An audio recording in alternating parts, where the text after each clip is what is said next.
അപ്പുറത്തേക്കൊന്നും എൻ്റെ വാഴ വെട്ടി അടിക്കാം എന്ന് ചിന്തിക്കുന്ന ചില അലവലാദികൾ. അയാളൊരു ഡോക്ടറാണോ? അയാൾക്ക് ലജ്ജയുണ്ടോ പറയാൻ? ഈ അമ്പിളി ഡോക്ടർക്ക് എന്തെങ്കിലും ഒരു പണി കിട്ടിക്കോട്ടെ എന്ന് വിചാരിച്ചാണ് അയാളുടെ പണി എന്ന് എനിക്ക് മനസ്സിലായി. സിനിമാ നടനായ എൻ്റെ വീട്ടിലിട്ടേക്കാൻ നല്ല ടൈൽസ് ഇവിടെ ഇട്ടേക്കുന്നത്. ഞാൻ ബഹുമാനപ്പെട്ട മന്ത്രിയോട് എനിക്ക് അഭ്യർത്ഥിക്കാനുള്ളത്, ഈ ആശുപത്രി പരിശോധിച്ച് വന്ന ഒരു വീഡിയോയുടെ പേരിൽ, ഏറ്റവും കൂടുതൽ ജനങ്ങൾ സ്വീകരിച്ച ഒരു വീഡിയോയുടെ പേരിൽ യാതൊരു കാരണവശാലും ആർക്കെതിരെയും ഒരു നടപടി എടുക്കരുത്. ഇവിടെ ഡോക്ടർക്കെതിരെയോ സ്റ്റാഫിനെതിരെയോ ഒരു നടപടിയും എടുക്കരുത് എന്നാണ് സ്നേഹത്തോടെ എനിക്ക് മന്ത്രിയോട് അഭ്യർത്ഥിക്കുക. അത് ആരെയും പേടിച്ചിട്ടല്ല. ചില യൂണിയൻകാരന്മാർ ഇറങ്ങിയിട്ടുണ്ട്. അവരുടെ ഉദ്ദേശം ഞാനങ്ങ് പറയാം. ഒരു നേതാവ് ടി വി പറയുന്ന കേട്ട്, അയാളുടെ പേര് എഴുതി വെച്ചിട്ടുണ്ട്, അമിത്. അയാളൊരു ഡോക്ടറാണോ? അയാൾക്ക് ലജ്ജയുണ്ടോ പറയാൻ? അയാൾ ഇവിടെ ഒന്ന് കണ്ടിട്ടുണ്ടോ? അയാൾ പറയുന്നത് സ്റ്റാഫിൻ്റെ പാറ്റേൺ ശരിയല്ല. ഗവൺമെൻറ്റിനാണ് ക്ലാസ്, നമുക്കല്ല. ആയുർവേദ പട്ടാഴി തലൂർ ആയുർവേദ ആശുപത്രിക്ക് വേണ്ടിയല്ല അയാളുടെ ആവശ്യങ്ങൾ. സ്റ്റാഫ് പാറ്റേൺ കറക്റ്റ് ചെയ്യണം. അത് ഞാൻ പറഞ്ഞുതരാം. അടുത്തത്, 40 കിടക്കുള്ള ഈ ആശുപത്രിയിൽ ഒരു ക്ലീനിങ് സ്റ്റാഫേ ഉള്ളതാണ്. 2 പേരുണ്ടായിരുന്നു. മന്ത്രി പറയും, നിങ്ങൾ മനസ്സിലാക്കി, ഈ പേവാർഡുകൾക്ക് വേണ്ടി മാത്രം ഒരു സ്വീപ്പറെ ഈ ആശുപത്രിക്ക് പ്രൊവൈഡ് ചെയ്തിട്ടുണ്ട്. പേവാർഡുകൾ മാത്രം വൃത്തിയാക്കാൻ. പിന്നെ HMCയിലെ ആളെ സെലക്ട് ചെയ്ത് 10 പേരെ ലിസ്റ്റ് ഇട്ടിട്ടുണ്ട്. അതിൽ നിന്ന് 2-3 പേരെ നിയമിച്ചാൽ മതി. ഒരു പാവപ്പെട്ട ഒരു സ്ത്രീയെ കൊണ്ട് ഈ മുഴുവൻ ആശുപത്രിയും തൂപ്പ് തുടപ്പിക്കാൻ ശ്രമിക്കുമ്പോഴാണ് ഈ അപകടം. ഇതിനെ 4ആയി വിഭജിച്ച് 4 പേരെ വെച്ച് തൂക്കണം. അതിന് ഗവൺമെന്റ് സ്റ്റാഫിനെ നിയമിക്കണമെന്നില്ല. HMCയിൽ നാളെ വെക്കാൻ തീരുമാനിച്ചിട്ടുമുണ്ട്. അത് എടുക്കാത്തത് ആര് തെറ്റ്? എൻ്റെ തെറ്റാ? അതോ മന്ത്രിയുടെ തെറ്റോ? ഡയറക്ടറുടെ തെറ്റോ?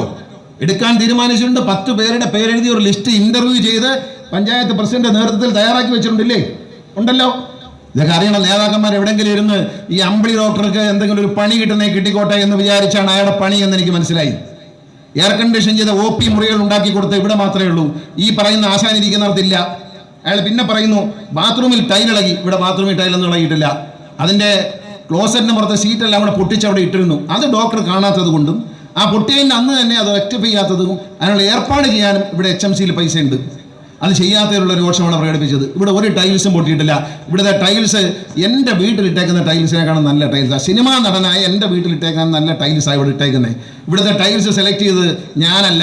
പ്രത്യേകമായ ഞാനൊരു അനുവാദം കൊടുത്തതനുസരിച്ച് ഈ ഇരിക്കുന്ന ഡോക്ടർ, അമ്പിളി ഡോക്ടർ, വിഷ്ണു ഡോക്ടർ, ഇവരെല്ലാവരും കൂടി തിരുവനന്തപുരത്ത് പോയി ഏറ്റവും നല്ല കടയിൽ നിന്ന് ഏറ്റവും നല്ല സെലക്ട് ചെയ്ത് കൊടുത്ത ടൈൽസാണ് ഇതിനകത്ത് നിർമ്മിതി ഇട്ടേക്കുന്നത്. അല്ലാതെ എവിടെന്നെങ്കിലും ആക്രി വിലയ്ക്ക് കിട്ടിയ സാധനം വാങ്ങിച്ചുകൊണ്ടല്ലേ ഇട്ടേക്കുന്നത്. നിങ്ങൾ കണ്ടു നോക്കുക. റാമ്പിലാകട്ടെ, അവിടെ എവിടെ പോയി നോക്കൂ.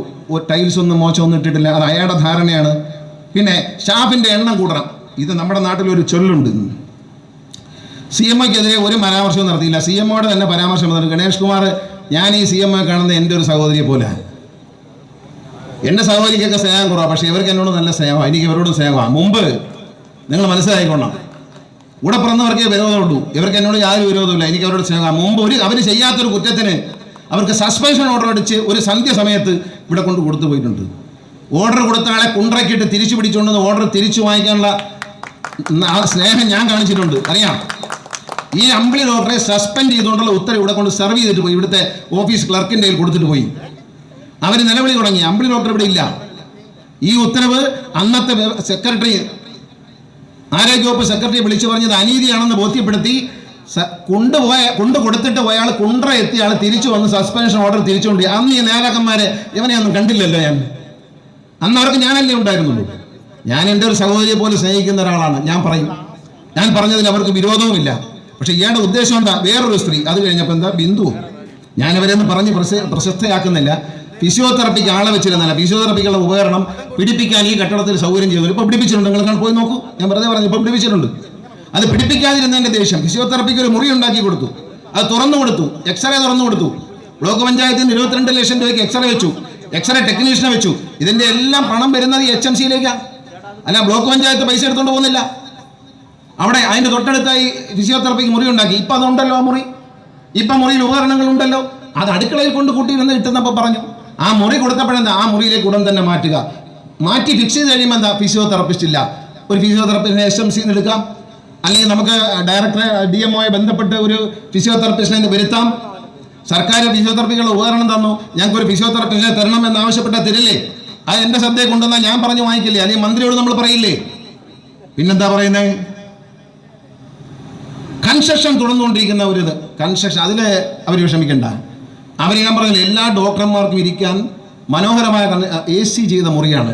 പല പ്രാഥമിക ആരോഗ്യ കേന്ദ്രം പണിതെങ്കിൽ അവിടുത്തെ ഡോക്ടർമാർ എന്നോട് പറയാം, സാറേ ഞങ്ങൾക്കൊന്നും AC വെച്ച് തന്നില്ലല്ലോ എന്നാണ് പറയുന്നത്. ഇതൊക്കെ എന്താണെന്ന് ഞാൻ കൂടുതൽ വർത്താനം അവരെ കുറിച്ച് പറയാം. ഇവരുടെയൊക്കെ ഉദ്ദേശം അതിൻ്റെ അവസാനം മന്ത്രി മനസ്സിലാക്കണം. ഇതെല്ലാം കഴിഞ്ഞ് അവസാനം പറയുന്നുണ്ട്, ഇതൊക്കെ വൃത്തിയായിട്ട് സൂക്ഷിക്കുന്നതിൻ്റെ ഭാഗമായി 108 പിന്നെ ഒരു 150 പിന്നെ ആയുർവേദ ഡോക്ടർമാരെ നിയമിക്കണം. എന്തിനാ കക്കൂസ് എഴുതാനോ? ആയുർവേദ ഡോക്ടർമാരെ 150 വരെ രാജ്യത്ത് നിയമിച്ചാൽ ഈ ബാത്റൂമുകളും ഈ കെട്ടിടമൊക്കെ വൃത്തിയായിട്ട് കിടക്കുമെന്നാണ് പറയുന്നത്. അപ്പം പെരയ്ക്ക് തീ പിടിക്കുമ്പോൾ നാട്ടിൽ വെച്ചോലുണ്ട്, പെരയ്ക്ക് തീ പിടിക്കുമ്പോൾ വാഴ വെട്ടി, എൻ്റെ വില കത്തിയാലും കുഴപ്പമില്ല, ആ സമയത്ത് അപ്പുറത്തേക്കുന്നവൻ്റെ വാഴ വെട്ടി അടിക്കാം എന്ന് ചിന്തിക്കുന്ന ചില അലവലാദികൾ, അവരെയാണ് കൈകാര്യം ചെയ്യേണ്ടത്. അവരെ കൊണ്ടൊന്നും ഒരു കാര്യം മനസ്സിലായി, ഈ സംഘടനക്കാരെ കൊണ്ടൊന്നും നമുക്കൊരു പ്രയോജനമില്ല. അമ്പിളി ഡോക്ടർ സസ്പെൻഷൻ അറിഞ്ഞ ഭാവം നടിക്കാത്തവരാ അന്ന്. എന്നെ അവർക്ക് എന്നോട് വിരോധമില്ല, എനിക്ക് അവരോട് സ്നേഹം തന്നെ. എനിക്ക് ആരോടും വിരോധമുള്ള ആളല്ല. ഞാൻ പറയാനുള്ളത് പറയും, നാടിൻ്റെ നന്മയ്ക്ക് വേണ്ടി പറഞ്ഞാൽ ഞാൻ എൻ്റെ ഹൃദയത്തിൽ സൂക്ഷിച്ച് ഉണ്ടാക്കിയെടുത്ത ഒരു കുഞ്ഞാണിത്. അതിനെ നശിപ്പിക്കാൻ ആരെയും അനുവദിക്കില്ല. ഇനിയും പറയും. ബഹുമാനപ്പെട്ട മന്ത്രിയോട് ഞാൻ അഭ്യർത്ഥിക്കുകയാണ്, ഇവരുടെ പേരിൽ നിന്ന് ഒരു നടപടി എടുക്കണ്ട, ക്ഷമിച്ചേക്കുക. നന്നാവാൻ എല്ലാവർക്കും അവസരമുണ്ട്. എല്ലാവരെയും നമുക്ക് കഴുത്തുവെട്ടി കളയാൻ പറ്റത്തില്ല, എല്ലാവരെയും സസ്പെൻഡ് ചെയ്ത് കളയാൻ പറ്റത്തില്ല. നമുക്ക് അവർക്കൊരു അവസരം കൂടി കൊടുക്കാം.